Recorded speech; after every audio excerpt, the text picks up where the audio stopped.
velkommen til min lille efterårsstatus. Jeg har glædet mig meget til egentlig at lave den her. Jeg har tænkt over det noget tid, men på Autocamper Show, der blev jeg bekræftet i, at nu var det tid til at lave en status. Fordi så mange af jer var henne og sige, at de savner mine videoer, og hvornår kommer jeg tilbage. Og det er jo det har jeg jo aldrig rigtig fået fortalt i den sidste video. Ja, nu når hun render lige lidt rundt her. Det har jeg aldrig rigtig lige fået sat ord på, hvornår jeg vil komme tilbage. Jeg fik kun sagt, at jeg vil holde en pause, og at jeg vil tjene nogle penge. Så der vil jeg gerne lige fortælle lidt om, hvad har jeg brugt månederne på her siden den sidste video, og så også, hvad skal der ske fremover. De sidste tid her, der har jeg været ude og holde en masse foredrag, og det har jeg bare fundet ud af. Det elsker jeg bare mega meget. Eller fundet ud af, det har jeg jo vidst i flere år, jeg elsker. Men jeg kan godt mærke, at når det ligesom bliver en større del af min økonomi, og det er bare, det brænder bare. Altså jeg kan mærke, at mit foredrag bliver bare skarpere og bedre og større og bedre og større og bedre. Og jeg kan bare mærke, at det giver en glæde indvendigt for mig. At jeg kan få lov til at gå ud og inspirere folk til at leve måske en bedre version af deres liv. Eller jeg kan få dem til at reflektere over, hvor de er i livet. Ved at fortælle om, hvordan jeg har skabt det liv, jeg lever i. Jeg elsker det foredrag, og jeg piller ved det hele tiden, og jeg finpudser, og jeg går ved. Og for hver sæson, og det er altså forår- og efterårssæson, hvor jeg er ude og holde foredrag, så retter jeg det til. Og jeg retter det også i mini-mikro-ting til hen over sådan et efterår, som nu for eksempel. Det er ligesom om jeg ikke kan lade være, og jeg bare gerne vil have, at det skal være den bedste version, også af mit foredrag, ligesom jeg ønsker at leve den bedste version af mit eget liv. Så det er egentlig en af hovedparterne, jeg har lavet her efteråret. Derudover så optimerer jeg jo bare konstant på min platform. Så det er jo alt fra Instagram, Facebook, og så YouTube også, den har jo selvfølgelig stået stille, og så er der også min LinkedIn. Men jeg har brugt rigtig meget kærlighed på min Instagram og på min Facebook, så dem, der følger med der, vil også kunne mærke, at der er sket en kæmpe forandring. Jeg er ikke rent fotografprofil mere nede i mit feed, eller på væggen på Facebook. Jeg er, hvad kan man kalde det? Jeg er egentlig gået mere over og blevet en Instagrammer. Mine billeder og mine videoer og natur, alt det her vil jo altid skinne igennem, så det er jo ikke sådan, at jeg ikke vil være mig. Jeg kan bare godt mærke, at jeg vil gerne have alt det der, jeg deler i stories på min Facebook og min Instagram, det vil jeg rigtig gerne have noget mere nede i feedet. Jeg kan godt mærke, at jeg brændte meget mere for det, end jeg gør for at gå ud og tage ren fotos, og så kun dele fotos, og fortælle en historie på den måde her. Jeg vil gerne være bredere i mit budskab, både som menneske, og så kan man sige, ja, Instagram og Facebooker, eller hvad man nu vil lægge ord på. Ja, ordet influent er jo også en del af mit liv, kan man sige. Det er ikke et ord, jeg har brugt så meget selv, men man kan jo sige, at i 5,5 år har jeg jo rendt og været influencer. Så ja, jamen der sker bare mange ting i mit liv i øjeblikket, og jeg synes, det er spændende, og jeg udvikler mig, og jeg starter på noget skole også, hvor jeg udvikler mig, og jeg bliver dygtigere til det, jeg gør, og jeg lærer en masse, og for mig handler det bare om at få lov til, jeg har lige en hund, der lige skal være med her også. Det handler bare om at ikke at stå stille for mig. Selvfølgelig skal jeg være i nuet og nyde nuet, og det gør jeg rigtig meget i naturen. Men det er bare så vigtigt for mig, at jeg ikke stå helt stille, men at jeg vokser med opgaven. Jeg vokser i livet, jeg vokser i mit arbejde, jeg vokser hele vejen rundt. Så det er sådan nogle ting, jeg også bruger tid på. Og i og med mine sociale medier er jo en kæmpe del af mit liv, så er jeg jo også nødt til at, altså det tjener jo ikke penge på den måde. Men samtidig er jeg jo realist. Jeg ville jo heller ikke køre rundt i et reklamesamarbejde, som jeg har nu, hvis det ikke var, fordi jeg levede, som jeg gjorde. Så det er jo hele tiden det der med, alt i alt, så bliver det den her cirkel af ting.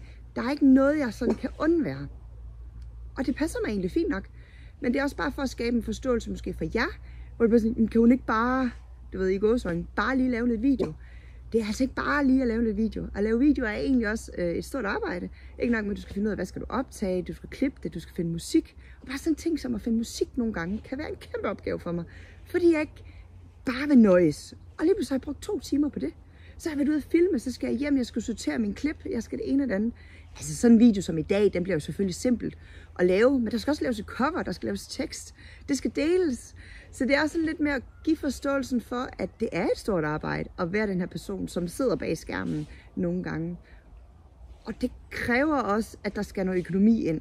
Fordi jeg skal have diesel på bilen, jeg skal have mad i maven, og ja, tøj på kroppen, og min hund har jeg jo også fået, og det er jo altså heller ikke helt billigt at have hund. Ja, så jeg tror bare sådan all in all, så havde jeg bare lige behov for at sige de her ting her.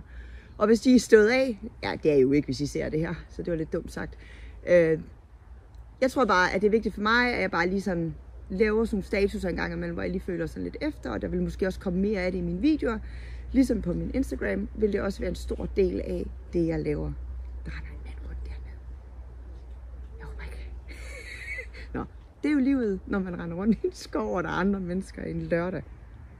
Det jeg rigtig gerne vil ind på os, det er jo selvfølgelig fremtiden. Og jeg tænker, det er den, I sidder og venter på, for fremtiden er jo altid spændende. Og man kan aldrig spå om fremtiden, men man kan gisne. Så, som jeg har det lige nu, så har jeg lyst til at lave YouTube-videoer, mens jeg er afsted på mine eventyr. Det bliver, når jeg er i udlandet. Det vil sige så 50% af mit liv. Det er der, jeg kommer til at lave det, og så kan det være, der en gang imellem kommer en gang imellem herhjemme. Men nu her for eksempel det her efterår, har jeg været meget fokuseret på at tjene nogle penge til min lille forretning.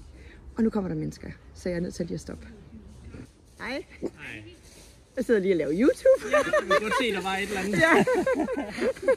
Men det var netop, jeg kunne lige sige, Hun sidder og snakker med sig selv. Nu kommer lige en gruppe der også. Ja, så er vi tilbage igen. Sådan er det, når man sætter sig på en offentlig sti lidt ude ved vandet, så kommer der mennesker. Og nu kan jeg se, at der kommer en person mere. Så vi holder lige en pause.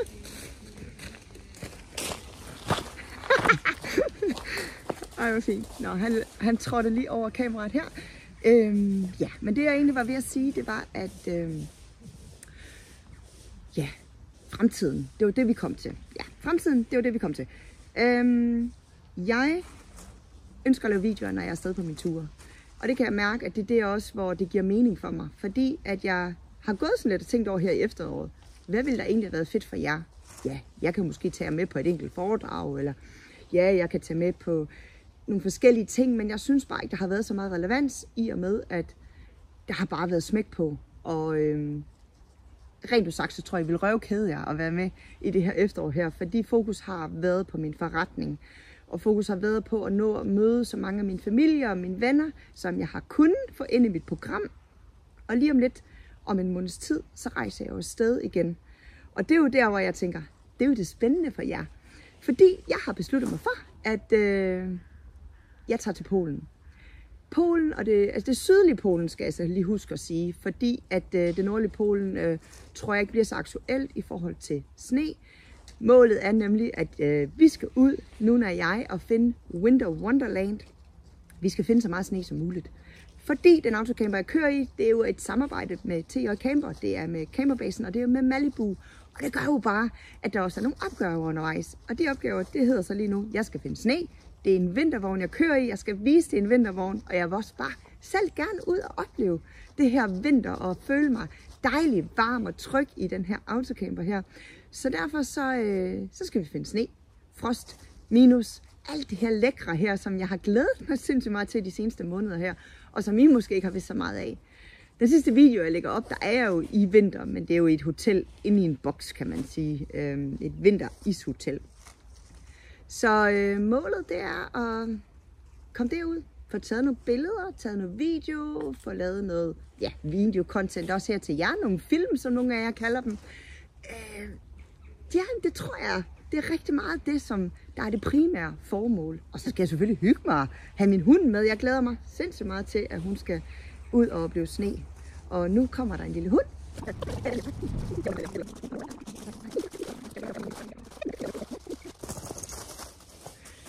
Ja, man kan sige meget, men man får altså noget kontakt, når man har fået en hund. Der er godt nok mange, vi lige får en god snak med, ligesom jeg gjorde med damen her, og hendes lille hund, som var halv havaneser og halv...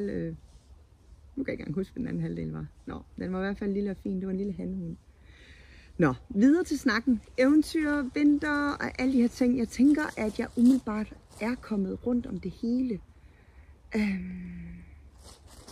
Ja, men med hensyn til rejseplaner, så bliver det jo primært det sydlige Polen. Jeg vil gerne ned i Zakopane.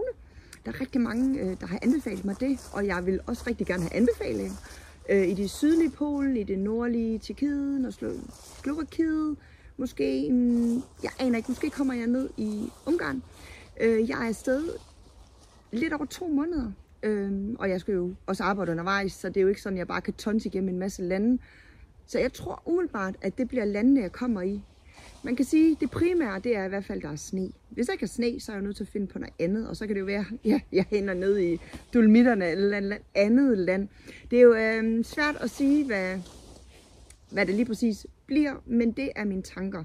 Og som jeg også plejer at sige i mit foredrag, så er der prikker på mit kort. Når jeg det, så når jeg det, og når jeg det ikke, så når jeg det en anden gang. Det er vigtigt, at det er frit for mig, og jeg har ikke lyst til at være låst, når jeg rejser. Så det eneste, jeg har låst for mig selv her, det er, min mor skal med mig, og vi kører fra Danmark. Jeg tør ikke at sige dato nu, fordi hun skal lige have noget ting på plads i forhold til sin kalender også. Men hele målet, det er, at vi skal holde juleaften sammen. Nuna. Det er sådan, når man har en hund. Vi skal holde juleaften sammen i Polen, og det glæder mig sindssygt meget til. Det bliver hyggeligt, og jeg synes, det er fedt det her med, at hun er frisk på, at vi tager afsted sammen. Vi har snakket om at tage forbi Lübeck julemarked, vi har snakket om at trille forbi Berlin, og så skal vi selvfølgelig lige research, om der er andre ting på den strækning ned mod... Ja, jeg ved ikke lige helt, hvilken en af lufthavnene vi tager, men det bliver en af dem, der ligesom er i det østlige eller det sydlige Polen. Hun skal med hjem cirka en uge tid efter, at vi er kørt. Og så har I nogle gode fif, så skriv endelig nede i kommentarfeltet, om der er et eller andet, vi skal lige tjekke ud og se, om det er noget for os på den tur, eller om noget for mig til, når hun er rejst hjem, og noget sne, eller der er måske nogle fede skisportsteder, hvor I kan forestille jer, at der kunne være nogle områder, hvor jeg kunne parkere en autocamper og tage nogle fede dronevideoer og billeder, også billeder fra jorden af. For mig er det jo vigtigt, at det er, altså det ved, der ikke er en masse andre biler, det ikke er et eller andet random parkeringsplads, men at jeg er lidt alene ude i verden, kan man sige, og så kan jeg jo også godt lide at freecampe alene, så hvis der er nogen, der har nogle fede freecamping spots, så er jeg også meget lydhør. Og jamen, jeg sidder og tænker, om der er noget, jeg har glemt. Jeg tror det altså ikke. Ellers så bare kom med input i mit kommentarfelt. Jeg er altid undersøgende og sætter prikker på mit kort. Og som sagt, når jeg det ikke den her gang, så kan det være, når det en anden gang. Jeg gad nemlig også godt at komme til Polen. Ja, op Estland, Letland, Litauen, det gad jeg også godt på et tidspunkt i nogle sommermåneder. Hvor siger jeg meget, var. Det kan jeg lige se nu, at jeg gør. Så det skal jeg da lige have øvet mig på. Jeg skal lige i gang med det her YouTube igen, kan jeg godt mærke. Men hvis du er med til enden her, så vil jeg bare sige fedt. Og tusind tak, fordi du kiggede med. Smid lige et like dernede, så jeg har en idé om, at du har været med. Og eventuelt en kommentar. Du behøver ikke at komme med fif, men bare skriv, du har været her. Det er lidt hyggeligt. Og så glæder jeg mig til at vende tilbage i december måned. Jeg glæder mig til at lave YouTube juleaften, nytårsaften. Og også bare se, hvad er nytår i Polen, eller Slovenien, eller hvor er jeg, det ved jeg ikke engang. Ja, jeg glæder mig bare til at vende tilbage, og til at have lidt mere tid til at give jer nogle videoer. Så for nu vil jeg bare sige, rigtig dejlig dag, aften, eller hvor end du er. Ha' det godt. Hej hej. Nuna, kom, op her. Ja, det var det. Kom, vi skal tilbage. Vi skal ud og køre. Ja, vi skal ud og køre.